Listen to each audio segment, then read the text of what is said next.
Salman F Rahman, আহা high রে বদমাশ, কি অন্যায়টা করলো। এই জন্য কোরআনে কারীমের মধ্যে আল্লাহ বলেছেন ওয়া মাকারু ওয়া মাকারাল্লাহ, পৃথিবীর যত মানুষ আছে যত কৌশল করুক না কেন, আল্লাহর কৌশলের উপরে কারো কৌশল চলে না। ঠিক কি না? কি করলেন তুমি? দাড়ি কেটে চিন্তা করলেন, দাড়ি কেটে গায়ে পরনে লুঙ্গি দিয়ে মাঝি সেজে পালাচ্ছিলেন। আল্লাহর কৌশল, তিনার কৌশল ব্যর্থ করে দিয়ে তিনাকে অকল্যাণী করে তিনাকে জেলখানায় বন্দী করার ব্যবস্থা করে দিলেন কে? আসতে বলেন কেন কে? সবচেয়ে কৌশলী কে? জোরে বলুন। আল্লাহ রাসূলের সুন্নাহ। একটা সুন্নাহকে যারা আঁকড়িয়ে ধরতে পারবে 100 গলা কাটা শহীদের মর্যাদা আল্লাহ তাআলা দিয়েছেন। আর সেই নবীর সুন্নাহ কেটে আল্লাহর নাফরমানি করে রাসূলের দল থেকে বহিষ্কার হয়ে দুনিয়াও হারালো, আখিরাতও হারালো। চিল্লা কোন ঠিক না বেঠিক? এর সাথে দুঃখ, লাঞ্ছিত, বঞ্চনা আর কিছু হতে পারে না। তাকে জেলে যাওয়াই লাগবে। দাড়িটা রাখলে কি হবে? শাস্তি তো তার অবশ্যই হবে, অবশ্যই হবে। এই জাতির কাছে তাকে জবাব দিতেই হবে। কারণ আল্লাহ তাআলা বলেছেন পৃথিবীর যত মানুষ এসেছেন এবং আসবে প্রত্যেকটি মানুষের ব্যাপারে যা করেছেন এবং যা করবেন এবং যা করতেছেন সব বিষয়গুলি খবর আছে কার কাছে? আসতে বলেন কেন কার কাছে? আল্লাহর কাছে খবর রয়েছে। তাই আল্লাহ তাআলা কোরআনে কারীমের মধ্যে স্পষ্ট ভাষায় বলেছেন ওয়াল্লাযীনা হুম লিআমানাতিহিম ওয়া আহদিহিম রাউন, তোমার কাছে যথার্থ আমানত আমি রেখেছিলাম, এটা আল্লাহর বান্দা হিসাবে আমানত দিয়েছে আল্লাহ। এটা দায়িত্ব ছিল এখানে রাখা, এটা আপনার কাছে আমানত। এই আমানতের খিয়ানত করেছেন আপনি, মুশরিক হয়ে গেছেন, কাফের হয়ে গেছেন, আপনি নবীর দল থেকে বহিষ্কার হয়ে গেছেন। চিল্লায় কোন ঠিক না বেঠিক? কারণ আল্লাহর কোরআনের আইন যে মানে না, রাসূলের সুন্নাহ যে মানে না, সে মুসলমান বলে দাবি করতে পারে না। হাদিস শরীফের মধ্যে এসেছেন।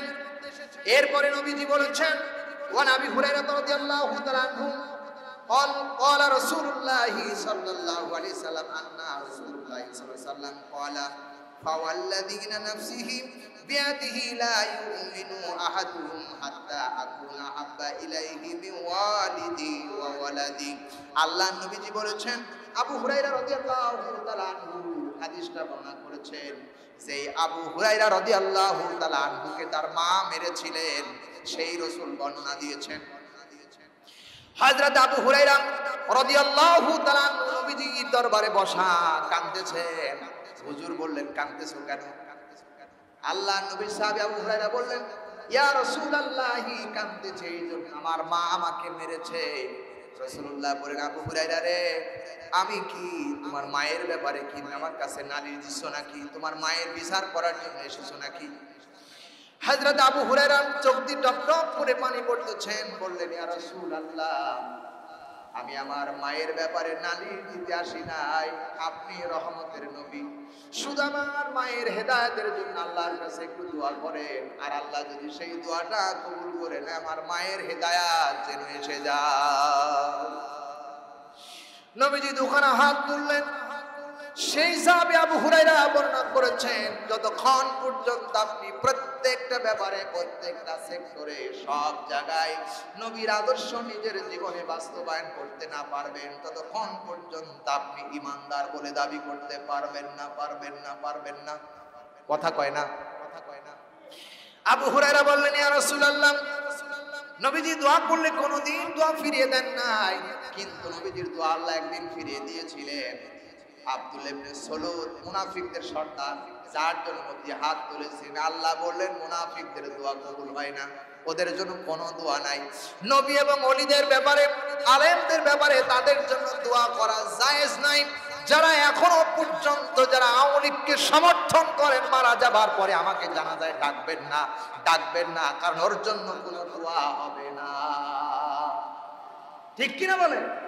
কারণ পৃথিবীতে যারা মানুষ হত্যা করে, পৃথিবীতে সব জাতিকে হত্যা করে, তাদের কোনো দোয়া নাই। যদি ফিরে আসেন, তওবা করে ফিরে আসেন, পড়া কথা বললাম সূরা আমার বন্ধুগণ, আরাফের সূরা তওবার 13 নম্বর আয়াতের মধ্যে আল্লাহ রাব্বুল আলামিন এদের চরিত্রের ব্যাপারে বলেছেন, যাদের জানাজা করা যাবে না এদের ব্যাপারে বলা হয়েছে, যারা কুফরি মতবাদকে আদর্শ করেন, যারা কুফরি মতবাদকে লালন পালন করেন, যারা এই আদর্শকে বাস্তবায়ন করেছেন, সমস্ত ক্ষমতার উৎস হলো জনগণ, এটা কুফরি। এই অবস্থায় যদি কেউ তওবা করে যদি মারা না যায়, আল্লাহর কসম সে মুশরিক অবস্থায় মারা যাবে।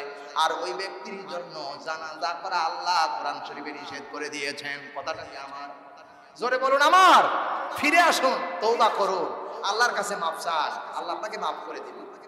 প্রিয় ভাই সব, সাহাবায়ে কেরাম থেকে আমরা বুঝতে পেরেছি, কোরআন থেকে আমরা বুঝতে পেরেছি, আমরা যা বুঝি বর্তমান সমাজে আবার দেখছি বেমটি যারা করে অত্যন্ত সাড়া দিয়ে উঠতেছেন, মানুষকে মানুষই মনে করতেছেন।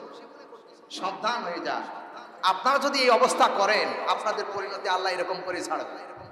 বিএনপি যারা করো, জামাত ইসলাম যারা করো, বিভিন্ন পর্যায়ের দল যারা করো, খবরদার দাঙ্গামা হাঙ্গামা মানুষ হত্যা করবা।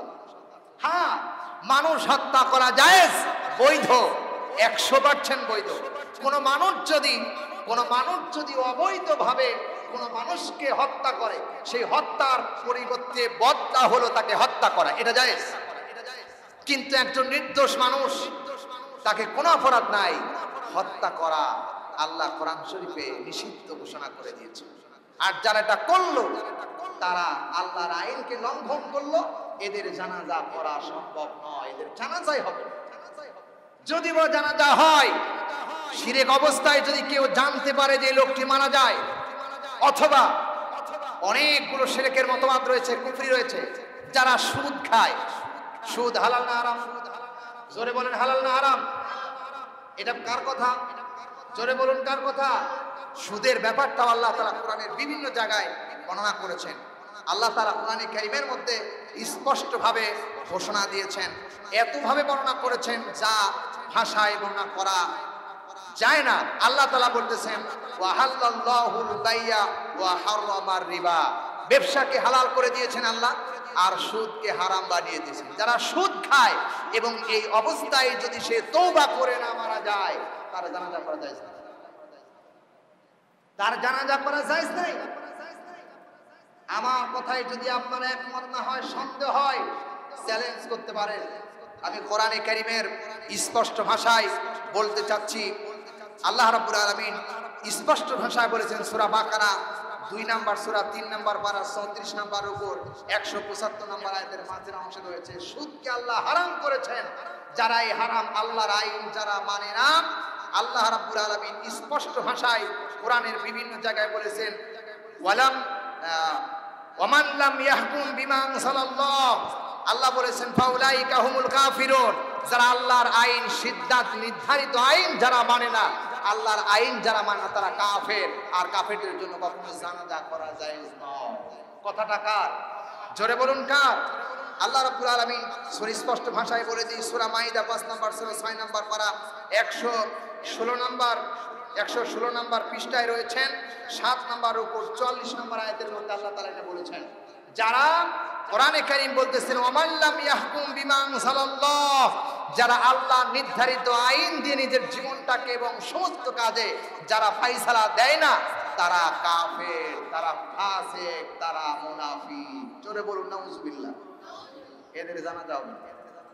যারা সুদ খায় মারা যায়, আমাকে জানাজায় ডাকবেন, ওর জন্য দোয়া নাই। যদিও জানাজা হয়, শুধু হবে আল্লাহু আকবার, এর ছাড়া কোনো দোয়া হবে না। প্রিয় ভাই সব, কারণ যত বক্তব্যই দিই, মানুষ আরো সুদের দিকে ধাবিত হচ্ছে। ঠিক না বেঠি? বলেন ঠিক না বেঠি? আমি উদারতা আহ্বান জানাই, জাতিকে বাঁচানোর জন্য আল্লাহ তাআলা কোরআন শরীফ দিয়েছেন, এই কোরআনের উপরে আমাকে আমল করতে হবে, এই কোরআনের উপরে আমাকে চলতে হবে। আচ্ছা বলেন তো, আমি যদি সুদ খাই, আমি আপনাদের মসজিদের ইমাম সাহেব, আমি যদি সুদ খাই আর আপনারা যদি জানেন যে হুজুর সাহেব সুদ খায়, আপনি কি আমার ইমামতি দেবেন? বলেন সবাই, বলেন সবাই, বলেন। কেউ দিবেন আমার ইমামতি? কেন দিবেন না? ইমাম সাহেব সুদ খায়, কেন সুদ খায়? আল্লাহর আইন সে মানে না, তাই আপনি ইমামতি দিচ্ছেন না। তাহলে যে ইমাম সাহেবকে আমি ইমামতি আপনি দিচ্ছেন না, সেই ইমাম দিয়ে কেন আপনি সুদখোরের ব্যাপারে জানাতে হবে? কেন হবে বলেন? এটা কখন হতে পারে না। প্রিয় ভাই সব, আমি পায়ে হাত দিয়ে বলি, পায়ে হাত দিয়ে বলছি, আপনার পায়ে হাত দিয়ে বলছি, সুদ ছেড়ে দেন, আল্লাহর আইনকে লঙ্ঘন করবেন না। আল্লাহর আইন যারা লঙ্ঘন করে তারা তারা আল্লাহর বিরুদ্ধে কাজ করে, রাসূলের বিরুদ্ধে কাজ করে। যারা আল্লাহর হুকুম মানে না, আল্লাহর হুকুমের পালন করে না, তাদের সাথে আর যারা আল্লাহর হুকুম মানে তাদের সাথে কোনো সম্পর্ক নাই। এ কথা আল্লাহর কথা, বলেন ঠিক না বা ঠিক? বাদহুম আউলিয়া ওয়া বাদ, যারা বন্ধুত্ব করতে ব্যাপারে, বন্ধুত্বের ব্যাপারে আল্লাহ বলেছেন তাদের সাথে বন্ধুত্ব করো। যারা আল্লাহর আইন মানে আর যারা আল্লাহর আইন মানে তাদের সাথে বন্ধুত্ব নাই। যারা আল্লাহর আইন মানে তাদের সাথে বন্ধুত্ব করো। সুবহানাল্লাহি ওয়া বিহামদিহি সুবহানাল্লাহিল আযীম। সুতরাং সব কথা আল্লাহ খুঁটে খুঁটে বলেছেন। আমানতের খেয়ানত করবেন না। যাকাত মুখে এখনো যারা দাঁড়িয়ে রাখেন নাই, যারা শেভ করেন, আমি আপনার পায়ে হাত দিব, আমি আপনার পায়ে হাত দিয়ে বলবো দাড়িগুলো একটু বড় করেন, দাড়িগুলো একটু বড় করে আল্লাহর হুকুমের দিকে যান। দেখবেন আপনার চেহারা যত সুন্দর আছে তার চাইতে অনেক সুন্দর লাগবে দাড়ি রাখলে। ঠিক না বেঠি? অবশ্যই দাড়ি রাখবেন ইনশাআল্লাহ। আল্লাহ আমাদেরকে তৌফিক দান করে বলি আলহামদুলিল্লাহ।